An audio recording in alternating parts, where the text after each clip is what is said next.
Cartas de Cristo, Carta 1, Parte 3. A verdade a respeito da minha condição humana, por um acordo comum entre meus discípulos, foi suprimida para dar maior credibilidade à minha suposta divindade e ministério. Segundo os evangelhos, eu era o único Filho de Deus. Por que então, frequentemente, eu me referia a mim mesmo como Filho do Homem? Fiz essas afirmações especificamente para confrontar as crenças predominantes a respeito da minha divindade e para gravar na mente das pessoas que eu tinha a mesma origem física delas. Minha intenção era de que compreendessem que o que eu podia fazer, elas também poderiam, se tivessem o meu conhecimento e seguissem as minhas instruções para pensar e atuar acertadamente. Tantos mitos têm surgido a respeito de minha pessoa terrena e minha consciência espiritual, que já é tempo de livrar-se deles tão completamente quanto foi possível, uma vez que estão impedindo as pessoas de evoluir espiritualmente. Você, que foi doutrinado com ensinamentos religiosos, deve tentar compreender que meus discípulos evangelistas, ao relatarem minha vida, descreveram somente aquilo de que se lembravam pessoalmente e que apoiava plenamente seus relatos de minhas atividades sobrenaturais. Eles também incluíram muitas coisas que os outros disseram sobre mim durante os cerca de 30 anos que se seguiram à minha morte. Depois de tamanho lapso de tempo e do inevitável embelezamento da verdade, como é possível que tenha escrito uma biografia fidedigna a meu respeito e de tudo o que realmente aconteceu, ou explicar corretamente minhas percepções espirituais verdadeiras, as quais deram origem às minhas palavras e meus milagres? Somente uma pessoa pode escrever deste ponto de vista, e essa pessoa sou eu mesmo. Portanto, estas cartas vão levar a você a minha verdade, de uma forma que nenhum espectador poderia fazê-lo, não importando o quanto eles pensavam que entendiam o meu pensamento. Por esta razão, durante mais de 40 anos, a mente do meu canal tem sido sistematicamente purificada de todo o ensinamento ortodoxo e o sistema de comunicação entre nós tem sido aperfeiçoado. Se minha verdade expressa nessas cartas diferir muito do que está escrito no Novo Testamento, há de se duvidar dela ou rejeitá-la por esta razão. Portanto, estou descendo em consciência brevemente, tão perto quanto necessário do seu plano de consciência, para descrever minha vida e meus ensinamentos de 2000 anos atrás. Meu lugar na história. Em primeiro lugar, devo assinalar que minha vida e pessoa foram brevemente referenciadas por Joséfo na História dos Judeus, escrita para o governador e apresentada ao imperador romano. Joséfo anotou sucintamente que Jesus, que tentou derrubar a lei e ordem e o governo dos romanos, foi castigado e crucificado. Tem-se dito que Joséfo pode ter se referido a algum outro Jesus, mas não é assim. Eu, que mais tarde me tornei o Cristo, que realizou os chamados milagres de cura e materialização, fui o rebelde, mas eu não era nenhum agitador. Não incitei deliberadamente as pessoas a desafiar os romanos, nem a desafiar a lei e a ordem.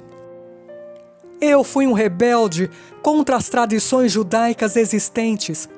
Quando emergi das 6 semanas de jejum no deserto, vi uma forma melhor de pensar e viver e tentei transmitir o meu conhecimento aos meus companheiros judeus com pouco sucesso.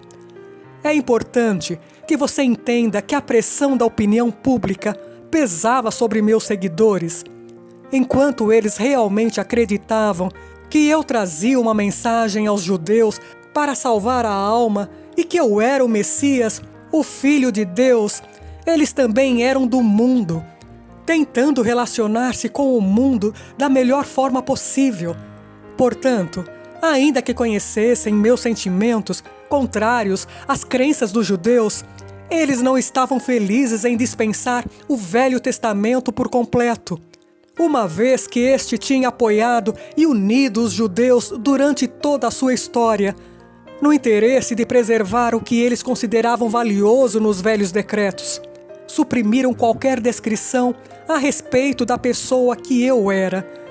Meus discípulos e Paulo construíram seu próprio edifício de crenças sagradas, com aquilo que queriam preservar de minha vida e ensinamentos. Eles ensinaram e consolidaram somente o que consideravam valioso para as pessoas.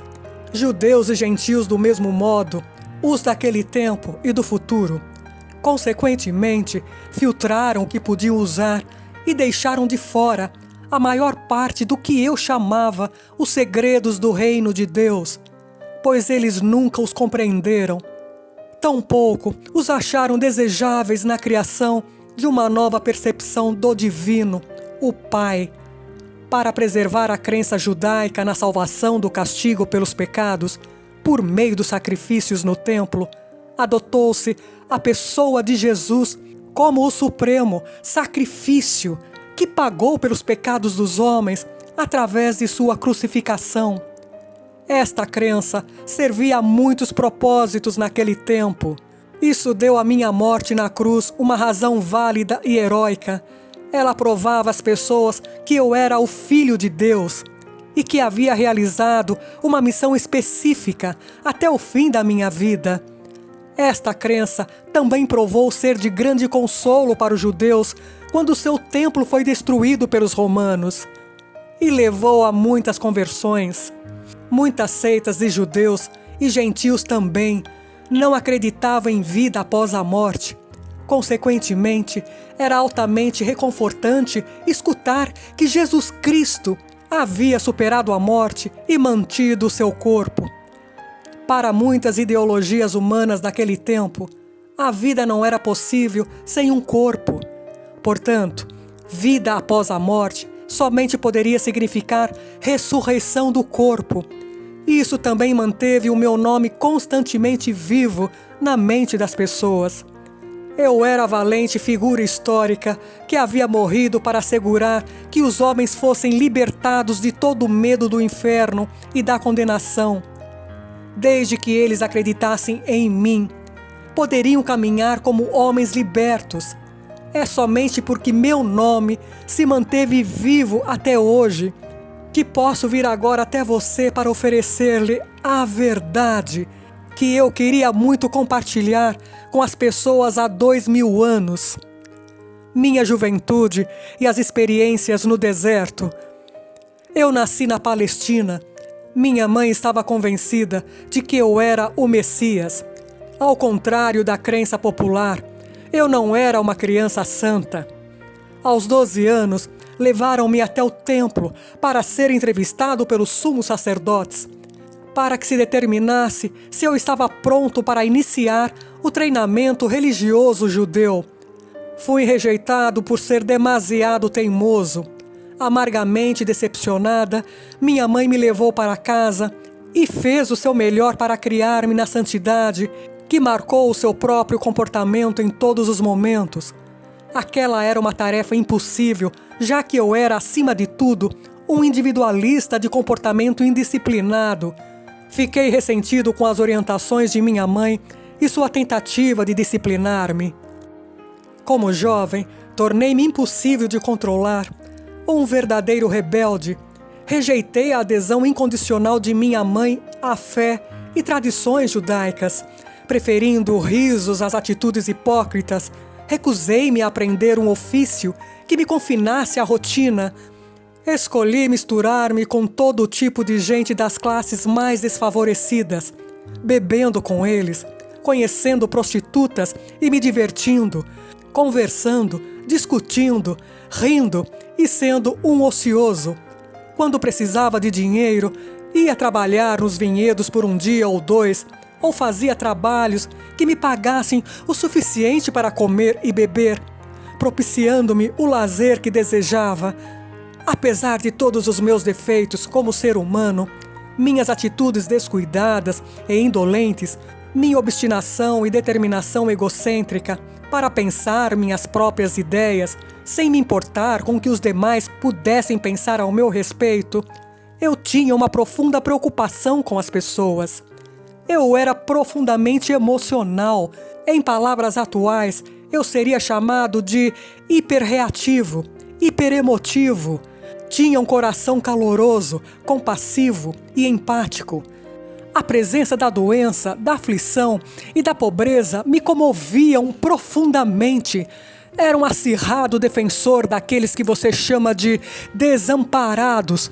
Poderia-se dizer que eu era gente do povo. Vivi muito perto dele, em um espírito de companheirismo, escutando suas aflições, compreendendo e me importando.